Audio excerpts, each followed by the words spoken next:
Testing.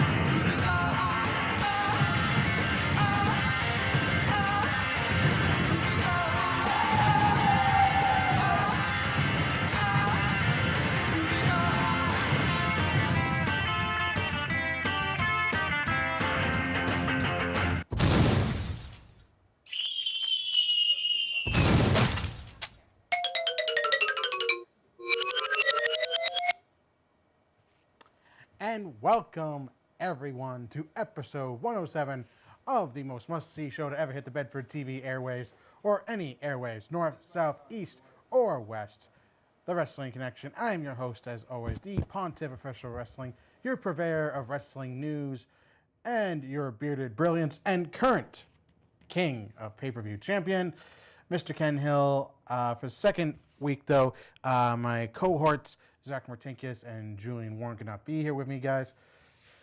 Guys, let's not make episode 100 a one-shot deal, okay? We're not RVD, we're not Rob Van Dam here. Come on. WrestleMania season's coming up. I need everyone here. We need to have everyone on deck for WrestleMania. But one person would not be on deck for WrestleMania would be Dolph Ziggler. We jumped this week into our newly renamed segment. Instead of Weekend Review, we're gonna go this week. The first name of Raw Reflection. Are we starting over? No, we're not. But we're a little disappointed that you didn't introduce your lovely backstage crew. Oh yes, sorry about that. I'm just a little I've been a little discombobulated the last couple of weeks. My apologies. Of course, flanked always by my lovely backstage crew, Mr. Brian Dorrington Jr., Mr. Greg Dolan, and of course the lovely Miss Julie N. Trajan, who will be manning the videos. God help us all. All right. So, like I said, we jumped this week into our newly renamed Raw Reflection. Since SmackDown's really just kind of a reflection of Raw, so to speak, I decided we're going to reflect on the week in wrestling, that pretty much just being Raw itself. All right, so, this week on Raw, like I said, one person that's not going to be on board for WrestleMania is going to be Dolph Ziggler. Now, the million-dollar question from Ziggler's point of view was, okay, what did he have in store?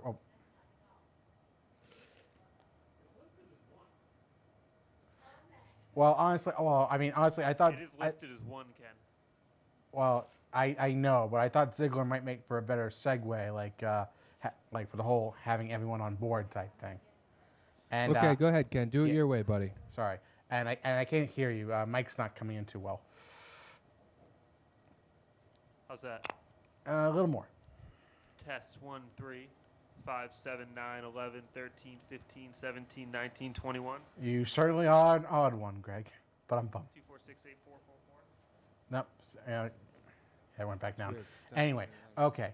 Anyway, like I said, one person that's not on board for WrestleMania is Ziggler, Dolph Ziggler, that is, who made a big stink with Triple H and Stephanie over how people like him and Ambrose get the hopes up of the WWE Universe, how that they say that there shouldn't be a reason to hope and that it'll be long into their so-called miserable lives until the only hope they have is that they move on to the next life. They move on to the afterlife. Now, of course, this is just typical heel pandering, just heel braggadocio from Triple H and Stephanie, basically just trying to remind us week in, week out that the authority always wins. Not like we don't already know that. And this as well coming off from the aftermath of the Dean Ambrose Triple H championship match at Roadblock, where Triple H retained under some interesting means, wherein that Ambrose actually had Triple H beat, except Ambrose's own foot was underneath the ropes. breaking up the pinfall and a potential championship win for Ambrose. Triple H would shortly thereafter retain with a pedigree. Now, that notwithstanding, Triple H just refocused towards WrestleMania with his opponent Roman Reigns. However, he had to get through Dolph Ziggler first, who made his intentions clear that he was not going to quit despite the constant obstacles that Stephanie and to a lesser degree Triple H were setting up for him, and that he could be you could threaten him all he wants. He was going to keep coming at them, keep coming at them, keep coming at them. So Stephanie actually placated him a bit, gave him a match against her husband, the WWE World Champion Triple H, wherein if Ziggler beat Triple H, he could have any and all match he wanted at WrestleMania, with the exception of being in the WWE World Championship match. Obviously covering their bases from a couple years ago, where Bryan managed to insert himself into the title picture despite the best efforts of the Authority. Now, the match was actually fun. It was actually a very entertaining back and forth match. Plenty of interesting near falls, and there were honestly a couple moments where I honestly thought, okay, that they might give Ziggler an upset win, kind of maybe a fluky roll up here or there, or maybe just a shocking upset win for Ziggler. But we know that, okay, Triple H has to look strong going into WrestleMania. He's got to look good. Ziggler's not doing anything right now.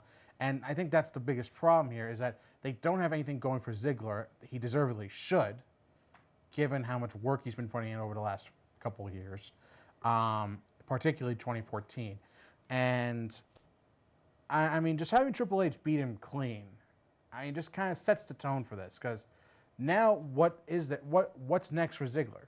He's out of WrestleMania. The most you could probably hope for is being on the pre-show in the Andre the Giant Battle Royal. Other than that, or what about the Intercontinental Championship ladder match? But he can't. He doesn't have a match now for WrestleMania. So I mean, unless he gets a win over Owens to contest it, or a win over Zayn, I mean, there'd be no reason for Ziggler just to be thrust into the title picture without explaining it first. I mean, you gotta use some logic here. It's not like the Authority says, okay, even though you lost and we're not going to give you a match at WrestleMania, here's a match at WrestleMania.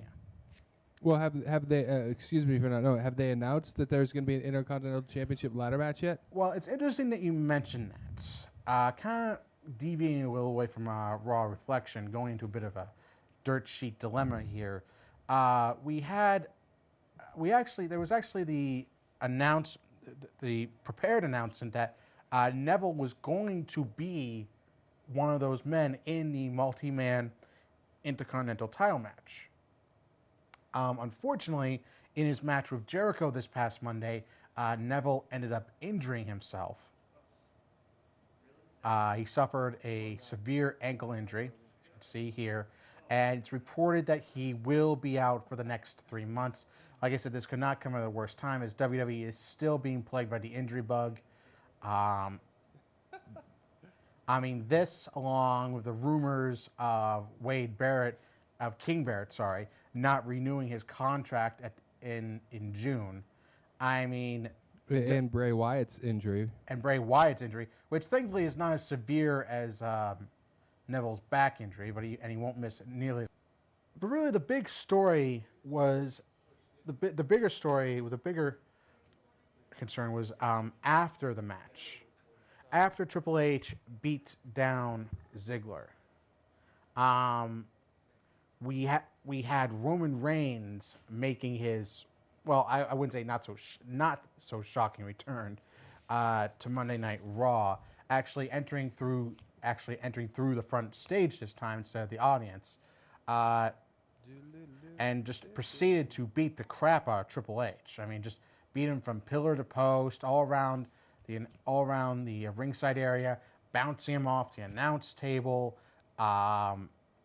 literally beating him backstage, hitting him with a case lid at one point, a equipment lid, which, as you can see right here, this legit busted Triple H open. I mean, you look at this, you look at where he got hit with the case lid on the back of his head. That was legitimate. There's no supposed blood squibs or blood packs that Triple H could have opened here.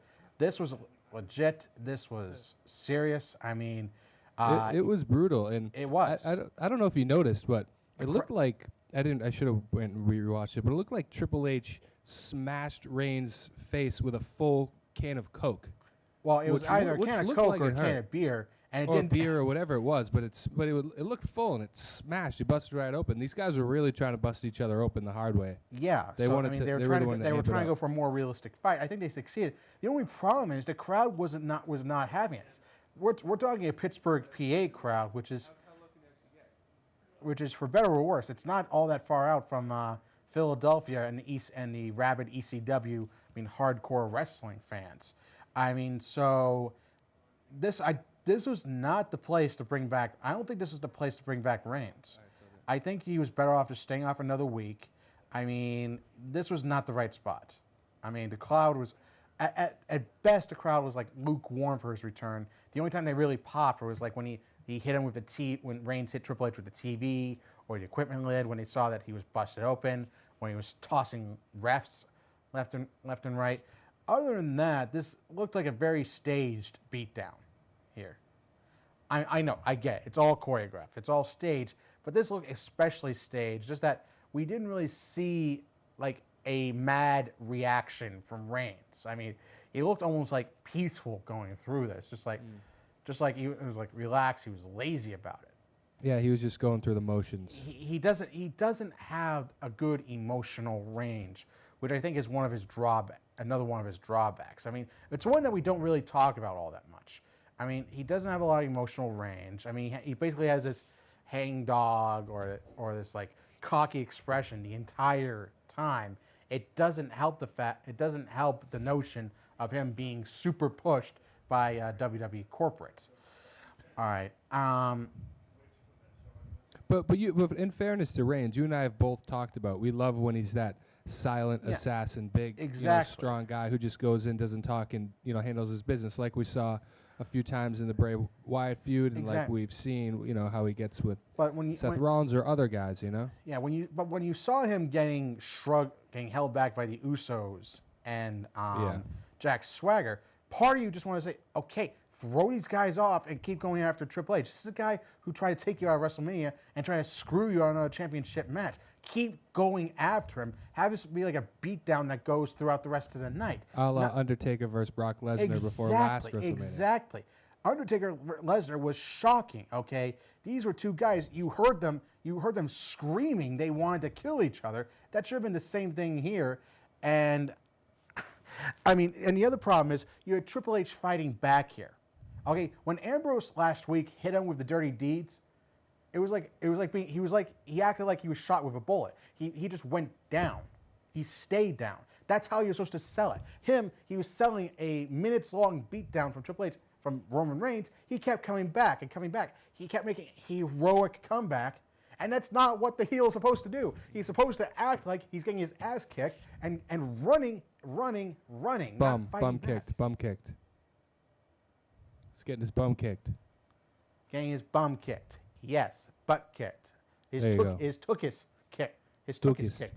Oy vey. Well, luckily they have 2 more Raws to right this wrong and make this match something that the fans actually want to see. Right, okay, because so far the crowd is not receptive to it, not in the least. Okay, you got 2 weeks right here. So, I mean, if they got something in store for the next 2 weeks, I mean, one of these Raws is going to be in Chicago. So they are going to have to pull out something big here. Donald Trump rally, Chicago style. That's what we need to see. Some of that type hysteria on Monday Night Raw. If they can bring half that fire, man. That would be good. That would be bring nice. the house down. All right. I mean, speaking of bringing the house down, we got Ambrose. We got the latest installment of Ambrose and Lesnar. Ambrose making it loud and clear that he wants to fight Lesnar every chance he gets, and it was no different here. He came down here ready to call out Lesnar, ready to have his way with him. Heyman was actually a bit subpar here. He was more or less just chilling WrestleMania and trying to bill Ambrose versus Lesnar as the main event. which was all right. Okay, I mean, it was typical Heyman, par for the course for Heyman, but really didn't like move anything along here. But that's actually fine. Okay, we don't always, in a case like this, we don't always need Heyman pushing a storyline along. Okay, for a case like Reigns versus Lesnar, yeah, you need Heyman more on the mic because Reigns can't really speak for himself all that well. A guy as verbose as Ambrose, as verbose as Ambrose, then it worked. Then having someone like Ambrose, like pushing the match, like pushing the feud verbally, makes a lot more sense. Now here, I mean, we had Ambrose calling out Lesnar. Lesnar waits for Heyman to leave, marches down to the ring, and here you see Ambrose with the equalizer. And that was not the end of it. Of course, he kept Lesnar away. But later on, he got a visit from WWE legend and Hall of Famer in Mick Foley, who gifted Ambrose with what he called a passing of the torch. Or in this case, passing of the barbed wire baseball bat. Yep. Foley gave Ambrose his trademark barbed wire baseball bat, or as he's affectionately called it over the years, Barbie. Mm-hmm. Very symbolic segment that was, promo. It was. I think it was a very symbolic segment. It's more than segment. a barbed wire bat. I mean, Foley did slur his words. His ears have started to show on him in the last couple of years, but it was a very symbolic promo. I think did a lot to really push Ambrose as an underrated threat to Brock Lesnar, because while Lesnar has been in some hardcore matches, Hell in a Cell matches, he's never been in a true blue street fight with someone like as deranged as Ambrose. Now, I mean, if anyone wants to look at Ambrose's dark past that Mick Foley alluded to, I mean, look up Ambrose during his CZW days. This, like John Moxley, during his John Moxley days, he was hardcore. We're talking Mick Foley levels of hardcore. This guy would take dives through tables, glass tubes, thumbtacks, barbed wire, the works. I mean, we're talking of John Moxley or Dean Ambrose that faced off with William Regal, and the match had to be stopped because Regal was beaten near the point of unconsciousness. We're talking William Regal, the Street Fighter, the Brawler. And those matches were stiff. Oh, stiff. Regal was busted open. I mean, and think about this: if Foley hadn't had to decline due to medical issues, we would have seen Foley versus Ambrose a few years ago.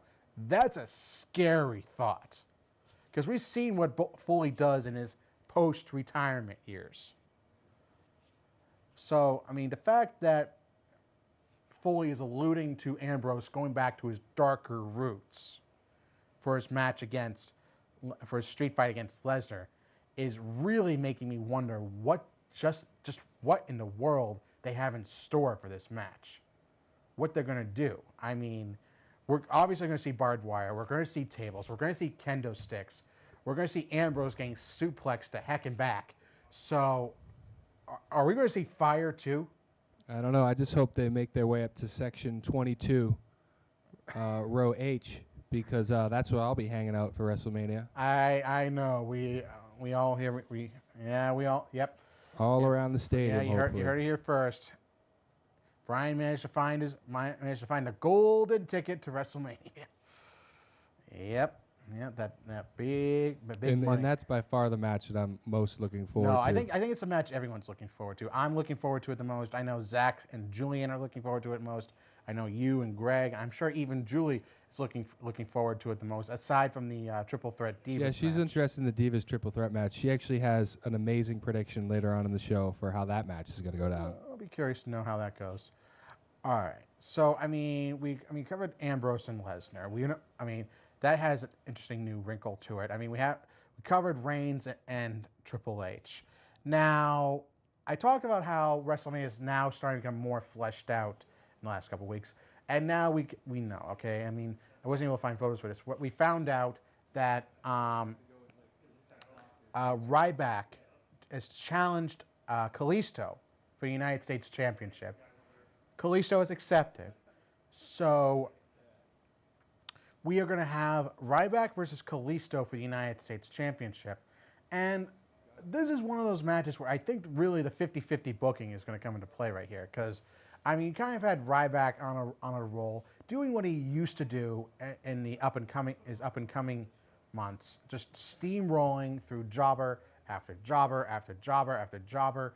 I mean, really just kind of like reasserting himself and saying that, okay, just like JBL has stated several times, a good big guy can beat a good little guy, and that's the whole basis behind him challenging for the title. I'm all for that. I'm all for that because a motivated Ryback can put on a very credible match. And I'm saying a motivated Ryback. Yeah, I'm not so sure about that. I said that. Notice the key word, motivated. Right. Ryback looks much more motivated. He's been using many more techniques, obviously taking some inspiration from a certain Mr. Punk with a high knees. He just works better as a heel, in my opinion. He does. He's a natural heel. I mean, God bless him. He tried the face thing. He tried being the guy that stood up against other bullies, but I mean, I think this is suited better for him. Not like a cartoonish heel like he was when he turned against Cena a couple years back, but more kind of like a grounded heel, one that is thinking more realistically. I want to make money. I want to win championships. Okay, being in tag teams never got me anywhere. All legitimate arguments. There you go. Heels are better heels when they base their arguments in reality and not some crazy Fruit Loop explanation. Plus, just like he's built, he just reminds you of that jerk bouncer that just gives everybody a hard time. Yeah, that's the image, okay? That's the reason for the tights, steals okay? people's He's going wallets. simple, he's plain, he's simple, straightforward, and he's going to bruise you up. That's what hard-hitting big guys like him do. And I think his black trunks reflect that. I mean, okay, he's just, like you say, he's like Goldberg. He's the big, brutish bully. There you go. Except like again, he's being subtle about it. I mean, he respects Kalisto, but guess what? Kalisto's got gold. He wants it. He wants gold. He wants the bigger payday. There you go. Problem solved. Now, I mean, speaking of gold, we have the tag team title situation between the building rivalry between the New Day and the League of Nations, and it's really been about the numbers game, which the New Day are typically known for capitalizing the Freebird rule. Ironically enough, the Freebirds going into the WWE Hall of Fame this year, the fabulous ones. But this time they're going in outnumbered against the League of Nations. However, at Lockdown, the New Day retained against Sheamus and King Barrett, and then last Monday night, they retained once again against Rusev and Del Rio. Now, you may be asking, okay, why is the League of Nations getting 2 title shots within a couple of days of each other?